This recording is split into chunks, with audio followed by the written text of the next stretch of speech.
Meet PitchDB, the ultimate platform for speakers looking to make their mark on podcasts, conferences, and media outlets.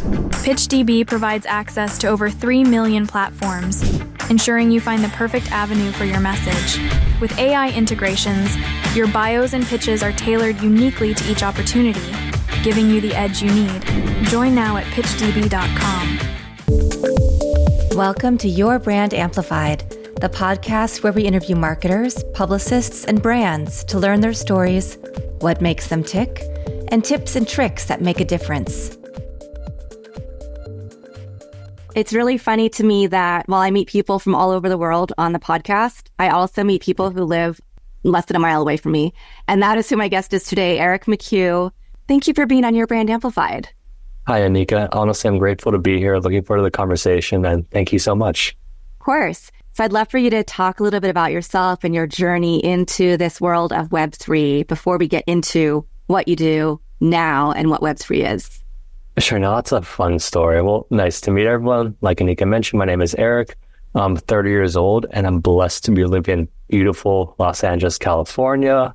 My main hobbies are chess, Muay Thai, reading anything under the sun, and meditation. I just got back from a 10-day Noble Silence Vipassana meditation retreat in Joshua Tree, California.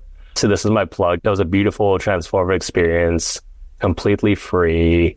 So if that interests you at all, again, highly recommend you check it out. They're centered all around the world. So an amazing experience, to say the least. I love Joshua Tree. I love hiking and nature and all the things you said. So I will definitely put the link in the show notes, and then I'll have to find out more about it from you.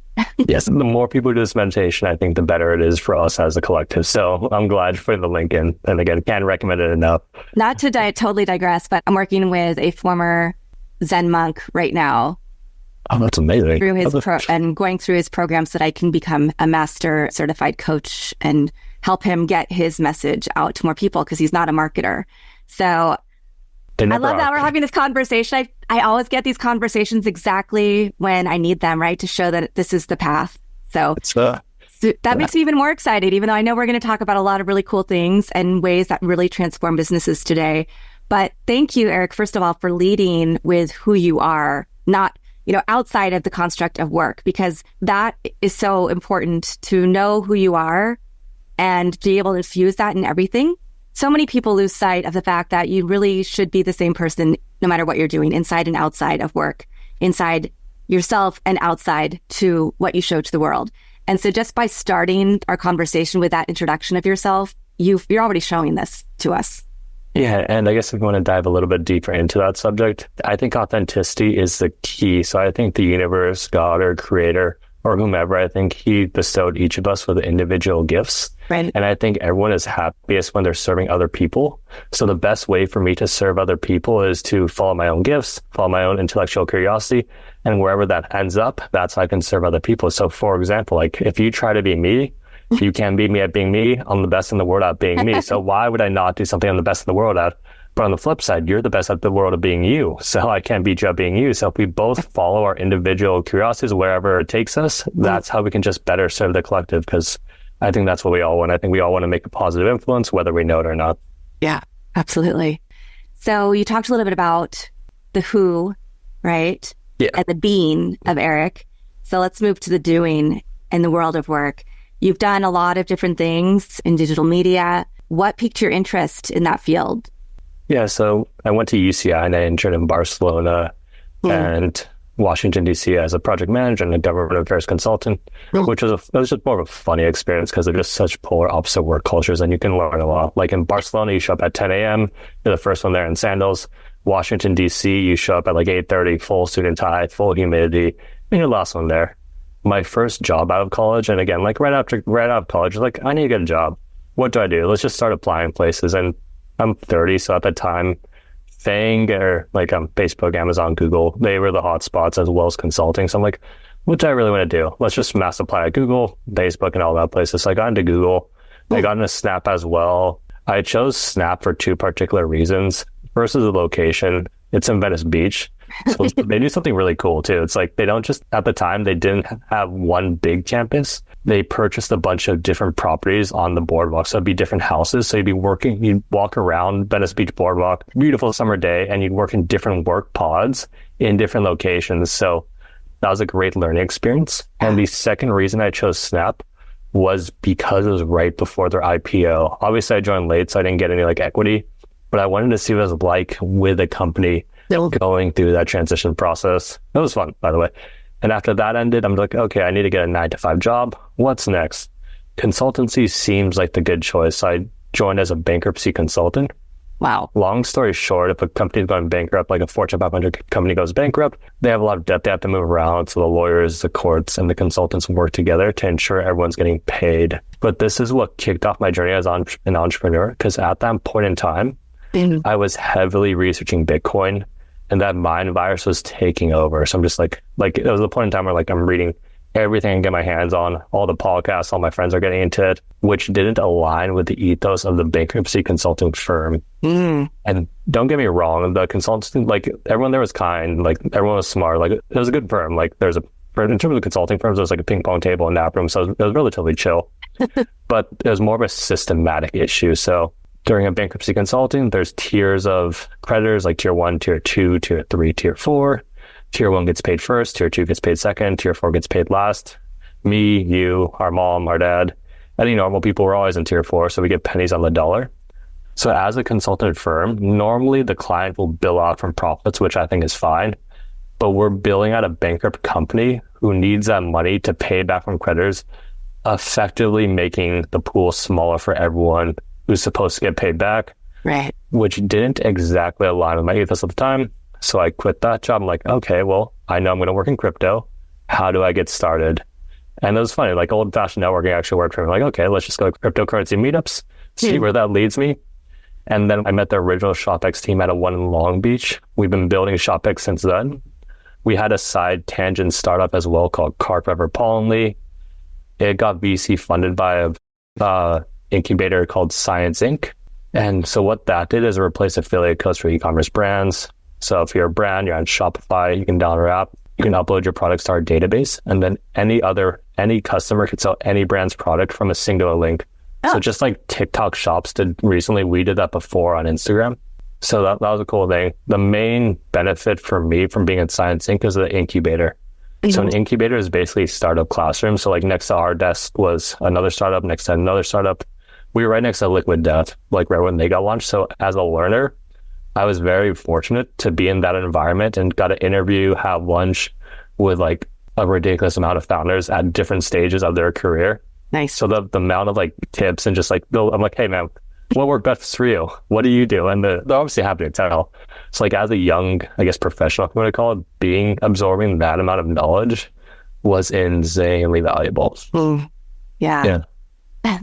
Yes. No. And now you hold a dual role, president at ShopX Labs.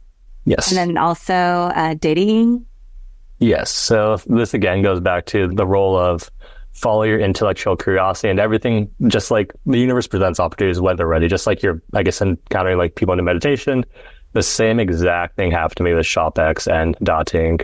Dating is more of a new startup. ShopX has been around for years. So the why behind, and I think the why is very important because I think intention in whatever you do is very important. And my overall goal is to spread positivity. So the why behind ShopX is I would like to live a nice, peaceful life. I felt that was more difficult if I viewed the money system as being corrupt. This originally led me to gold and physical silver as a solution to that. Then that led me to Bitcoin as the next evolution of that. And ShopX is a way for me to onboard people into that ecosystem at scale. So what ShopX is, it's the Apple of Web3. Long-term, we're going to be a suite of products for Shopify or WooCommerce brand to download our app and then enter the Web3 space and offer their customers incentives for them to enter the Web3 space. So right now we have 2 products live. The first is ReserveX, and that's our NFT-powered loyalty program. So if you're a brand, you're on Shopify or WooCommerce, you can download our app, and then directly within the app with no coding expertise, you can launch your own NFT smart collection as an e-commerce brand. Wow. And then you can program in e-commerce benefits for your customers to purchase that NFT. So for example, if Nike were to launch a gold, silver, bronze style pass collection, the gold pass holders could get the product A for free. Silver pass holders get product A for 50% off. Bronze pass holders can get product A for just before everyone else. So this offers an incentive for the customers into the space. Like, yes, they want the e-commerce benefit. They interact with the technology. They get the NFT, whether they know it's an NFT or not. That's a 0 to 1 moment for a lot of people. That's going well. I mean, our biggest client is Fox Studios, but I personally like working with the long tail brands. Like Fox is using us for their new Chocopopolis. If you're a crab chicken holder, you get early access to content, you get merch, your crab chicken may show up in the show. We've also had startups use it as a way for crowdsource or crowdfunding. I mean, like they had an audience, but no product yet. They launched an NFT collection pass prior to the release of their product. The people purchased the pass because they supported the creator. They then had money to start their small business. And more importantly, they also had a customer base ready to go once the product shipped. So I think that was incredibly valuable. And in ShopX, we believe in working holistically and in powerful relationships, not forceful ones. So this ties into the ethos of our second product, which is SquadX. So this is the first ever blockchain-based ambassador program. Just like Twitter pays its creators in Ethereum, or pays its creators in USD from their ad revenue, we pay our community for helping our ecosystem grow from our ReserveX revenue. So let's say a brand like Nike sells one pass for $100. They get control over 95% of the funds. If they're working with an influencer or an agency, they can program in their wallet right into the smart contract to ensure everyone gets paid automatically. ShopX earns 5%. And half of that we share with our community for helping our ecosystem grow. And this, I think this first off, it's better to give than receive. If you give $20 versus asking $20, obviously giving just feels much better. But this also creates tons of positive energy around the ShopX brand, because as we get more and more brands, the ambassadors are getting paid Ethereum. So they're just posting about like, okay, this is kind of cool. And then they're going on brands pages and saying, hey, you should use ShopX. You should use, here's the reason, here's our deck, here's the videos. And then from the sales standpoint, I can take their authentic content. I go on LinkedIn and just send this to their whole company and like, hey, I can help you out with this. And a lot of times that does result in a call, because if you want to go for a brand, the best way to get them is to get groundswell through their customers. So in terms of powerful relationships, and I think this is an important thing if you are designing software or creating a product, powerful relationship is sustainable because both parties are benefiting. A forceful relationship is not sustainable because one party wins, one party loses. So in the ShopX ecosystem, we're like, okay, who are the parties involved and how do we ensure everyone wins? The brand wins, they get higher conversions, higher customer loyalty, word of mouth marketing, they get revenue, they get a bunch of stuff. The brand's customer wins because they get e-commerce benefits, and it's a voluntary system. You wouldn't join unless you're winning. ShopX wins because we earn revenue, our brand grows, we get to help more people. It's a win for us. Our community wins because they get paid Ethereum. They're happy. All they're doing is posting, they're giving us referrals, they're very happy. The crypto community wins as a whole because we're onboarding more people into the space. And this solves two issues with crypto right now, which one being the UI is not good, and B, the incentive center space is pretty much non-existent for most people. So they win. And I would say the world wins because I think crypto Bitcoin is better for us all. So if we're onboarding people in the space, that wins. And I would say future generations win too, because again, we're building a better world, more free markets. So I think that's good for everyone. It's a brief summary of ShopX. Do you have any questions before I jump into dotting? Yeah, I do. Well, I think there's a lot of mystery still around Bitcoin, right? And cryptocurrency and Web3 and NFTs. And you see a lot of articles that talk about how things are failing, or like this system went down or that system went down, or somebody paid this much money for an NFT and now it's worth zero. So can you demystify some of that? And I think the way that you're putting this ecosystem together is a lot different than those use cases that we hear in the media. But I want people to have a very clear understanding of just demystifying the whole concept and talking about how this is going to continue being more beneficial. Yeah, no, and I'm happy to do that because honestly, I think I may be the perfect person to do that. Because as a company that brings Web2 brands into the Web3 space, with like a C-level executive, like a 50, 60-year-old person who's not into the Web3 space, trying to convince them to join, we had to learn how to perfect that pitch and just kind of separate the bad crypto from the good crypto. So I can start off just by giving a brief explanation on the differences of the webs and how they benefit the end user. So Web 1, I would say, just think of it as read only. So on Web 1, you can just go online, you can read stuff, which is great. Web 2, let's frame it as Instagram, social media, Facebook, or anything along those lines to make it easier. So in Web 2, you can read, you can write, but you can't own. So I can write an Instagram post. You can read that Instagram post. Instagram owns that Instagram post, meaning they can sell our data. They can cancel us at any point in time. So that's the issue there. In Web 3, it's read, write, and own. So not only can you create content, you can read content, but you can also own the content. So my area of expertise is obviously e-commerce. So let's say I were to write an NFT collection. I then gift you the NFT, you buy it, or I gift it to you, or whatever, it's in your hands.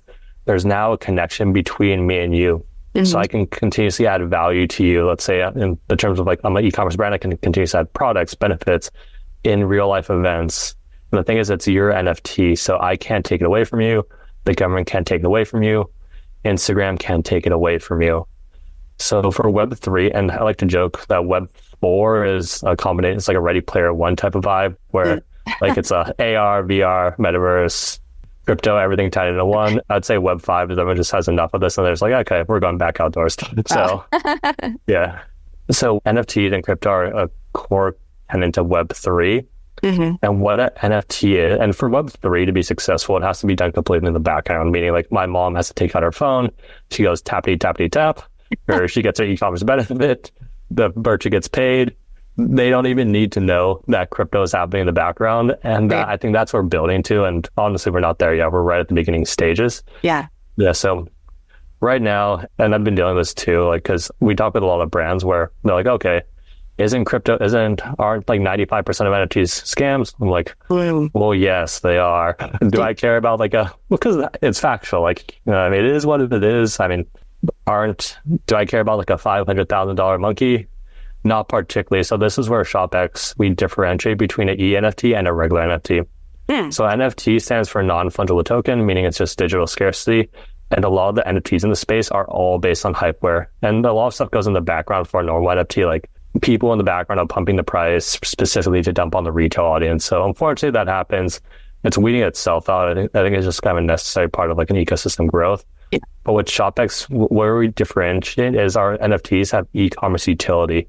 So people don't buy the NFTs for a potential raise in price. Mm-hmm. They buy the NFTs for the immediate e-commerce value that they get from the NFTs. And a potential raise in price may happen in the future. Like, and I think this is a cool concept too. It's like if a brand, like let's say I buy an NFT for like a smaller brand, mm-hmm. they become a Nike, like the next Nike in like 20 years.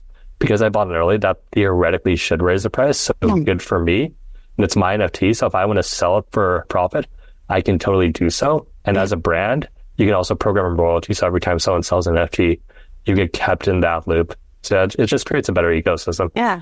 And on top of that, it's like, let's say I'm an artist, I launch an NFT. It's my first concert, like 5 people go, you, my mom, my dad, just close friends and family.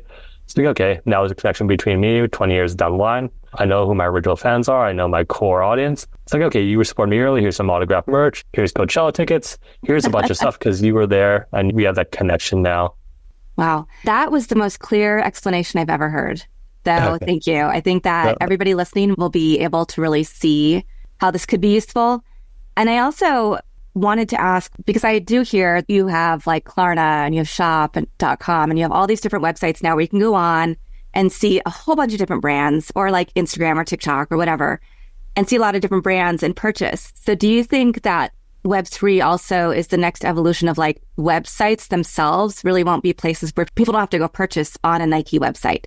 They'll be able to go just into ShopX, or they'll be able to go into one of these other ecosystems and just shop that way instead. So that if I said I want to get a new pair of green hiking shoes, then I can look at 5 different brands, in one app that are all highly rated, and then purchase instead of having to go research each one of their individual websites.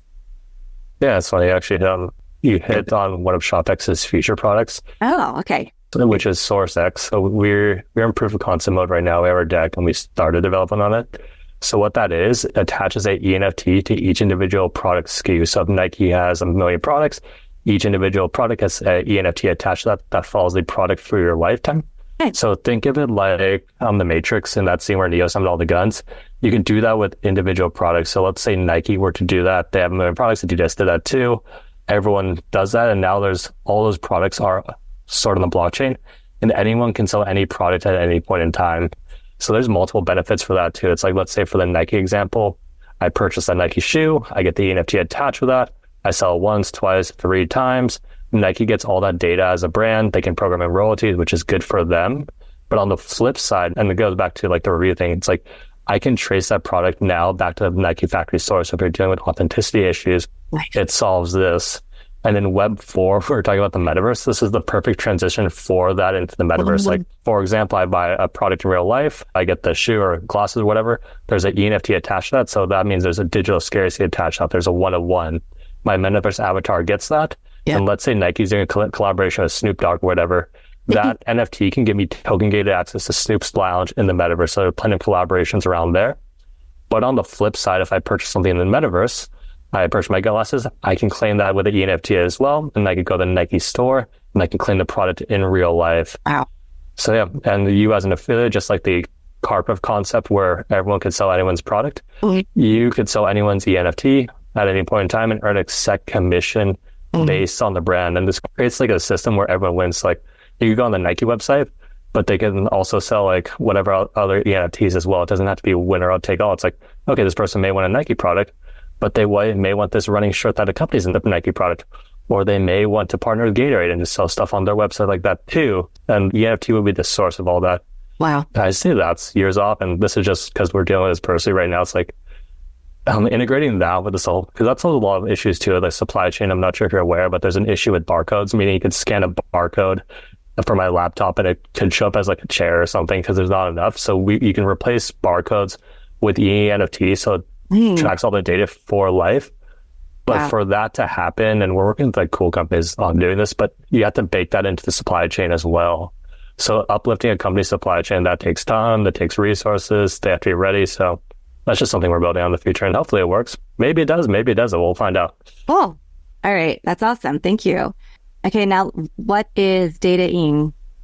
Okay, so Data-ing is the first ever AI-powered matchmaking service. And the connection between Data-ing and ShopX is I was on a ShopX podcast tour a while back. And I went on this one called The Crypto Economy with this dude named Mark. And then he's the present CEO of Data-ing. So we stayed in touch after the podcast. All of a sudden, this random AI-looking thing started following me. I'm like, what is this? And then we got a phone call. I'm like, okay, this is kind of funny. Then we just started working on it together. And so what Data-ing is the first ever AI-powered matchmaking service. My why behind that is I view good, positive relationships as essential for human happiness. And I think social media, dating apps, they create a disconnect and honestly just have a negative effect on that so far. So the difference between Data-ing and a regular dating app is our intention is to put users in the position to succeed, which is the opposite of what normal dating apps do. So if you think about it logically, there are many issues with dating apps, but let's use Tinder as an example, but you can extrapolate that to pretty much all the apps. The first is the top 5% of users get access to everyone on the app, and that creates a skewed marketplace. The second issue is it's all physical based. Let's be real. Like Tinder's hotter now. Like you just look at the face, yes, no, depending on like a less than half a second interaction, you already make a judgment on people. And this creates like the paradox of choice issue where it's like, I have 100 options. I can't pick one. And then you get 0. And the third issue, and I think this is a more interesting one, is the incentives of the company. So again, if you think about logically, let's say Tinder matches a happy couple. What does that couple do? They hopefully take it out. They hopefully delete Tinder. But what happens to Tinder? They lose a paying customer. And if they're owned by Match.com, they have to choose, do I please the shareholders or do I please the customer? They chose the shareholders. And so what Tinder and most dating apps need to do is they need to rely on something called churn marketing, which is essentially, it's just keeping you on like a cycle. So that's why so many people, I delete the app, I download the app, I delete the app, I download the app again. So that's where they're making their money. So that's the incentive. And what Data-ing is, we fix that. So what we do is we auto-generate a profile for you based on your digital footprint. And then we create matches based on their digital footprint. So let's say, for example, I'm Eric, I go on the app, I look at my social media, I get a profile based on my digital footprint, and then I get shown 3 matches, Ashley, Kimberly, Jane.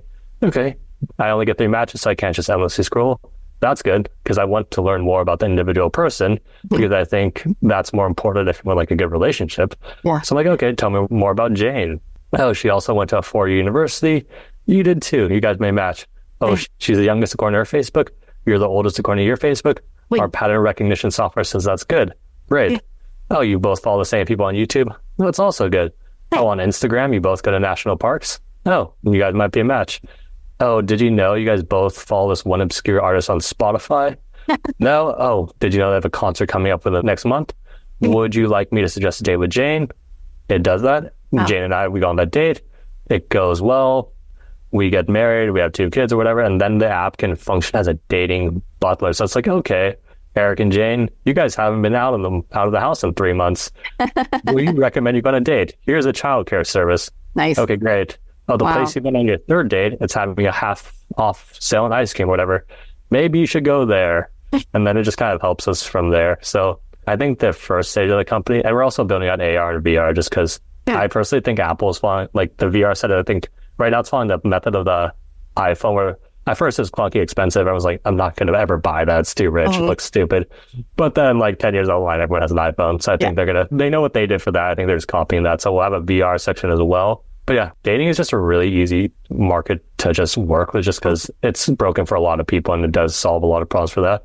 Yeah. But long term, it can be a community app as well. So it can be like, hey, find me 5 people within my local area, right, to Muay Thai, who both follow meditation people on Instagram that would like to try this new taco place. And they could build communities that way. That's kind of like Friendster back in the day. Like I still have friends who, because they saw me on Friendster, they were searching for like women between these ages who live in this geographic area and like these activities. And then people come up, right? And so I still have a girlfriend from those days who was like, oh, you like drinking wine and boogie boarding? Let's meet up for breakfast. And she's still one of my best friends. That was like 20 years ago. Oh, that's awesome. Also, that's a fun combo. Yeah. Wine and boogie boards. Not together, not at the same time. So taking it back to like what social media was supposed to do in the beginning, right? Which is really help create connections, help you keep in touch with people. Like my family lives all over the world. My mom lives in Thailand. So social media is a great way for us to keep in touch and being able to communicate via Messenger and stuff like that on a daily basis and see what she's doing. And I feel like we've gotten away from so much of that. And it's just a sales tool or people just are showing this life that may or may not be authentic in the real world. Yes. So, yeah. Yeah. Plus it also creates that whole comparison aspect where it's like now like every like person in a small town, it's like, who do I compare myself to? Not my neighbors, not my friends. I'm comparing this to like some multi-millionaire celebrity who's probably not even happy in the first place. Right. Where it's like, wow. Like it was important though. Like, don't get me wrong. Like, I think technology itself I view all technology as neutral. Whereas like there's a positive spin around it and a negative spin around it. So my thing on dating is like, I know a lot of people are doom and gloom about AI. It's like, okay, maybe the Terminator comes and hacks the world and everything goes fine. But like, no, let's build some positive ways around it. And the positive will eventually outweigh the negative. But social media has that too. Like you said, it's a great, like, for example, like my family in Pittsburgh, none of them are on social media, but we keep in contact with Facebook. Yeah. So it's like, it helps with that. But of course, with the positives comes some negatives. So. Yeah. But I think having people like you involved, and I interviewed Manoj Agarwal a few weeks ago, who lives in Vancouver. He's part of Startup Vancouver. He's been in AI for over 20 years, has 4 patents. And he was so optimistic about AI and the future of it and how it can help people. And I just loved having that conversation because I was like, he's been in it since the beginning. He's worked with Microsoft and all these companies when they were first starting to think about AI and the capabilities. And if he can be that optimistic and he can see the positive outcomes that will happen for everybody out of it, then I'm going to reframe all the things that you read about, right? And see and look to, okay, what is the very best use case? And yeah, of course, there's always going to be somebody who is nefarious and there are always bad actors. But if there are more people who are working positively to make and create change and use it as a tool to show people this isn't something to be scared of, this is something to embrace, and here are the reasons why, then that's such a beautiful thing. Yeah, no, and I love that mindset because it is a positive thing. Like if you think about AI at its core, it's really good at pattern recognition. So it can help humanity in so many ways. Like, for example, it could scan your medical records. It's like, okay, because of my pattern recognition ability, these type of people develop this type of disease, which no one made that connection before. We recommend that you check this out. It can also unleash the creativity of a lot of people too. It's like, for example, like I'm not the best designer, I'm not the best copywriter, but let's say I have a business idea that's really good. It's like, okay, AI, how can I leverage my skills to add value to the world? Can you create me 50 logos? Oh, I like logo B, make it more clean, make it happier, make it more purple. Great. Oh, can you create me an email campaign? You think it'll work? Let's try it. Let's blast it out. So not only will that help with me, but let's say it's like a random kid in India who doesn't have access to resources, but now he has access to OpenAI. He can do that. He can build his website. He can do everything on the back end. And then he can just kind of run his own business and add value to the world, which he wouldn't have been able to do in the past because of the time. It's just like you're a kid in India. Like, how do I find a graphic designer? You can't. How do I write a copywriter? You can't. How do I code a website? You can't. But if he has that idea, he can now just put it on paper. And if it fails, it fails. If it works, it works. But at least he has the option to do it. And I think people are overall, my view on people is, despite what's being pushed, and we can go into this, like the whole vibrational energy frequency thing, despite what's being pushed, I think most people are just trying to live a good life. I think they're trying to help each other. So we empower the average person to do that. I think more people than not will use AI and will use technology to add good to the world. So I'm very optimistic about the future. I think it's going to be great. Fantastic.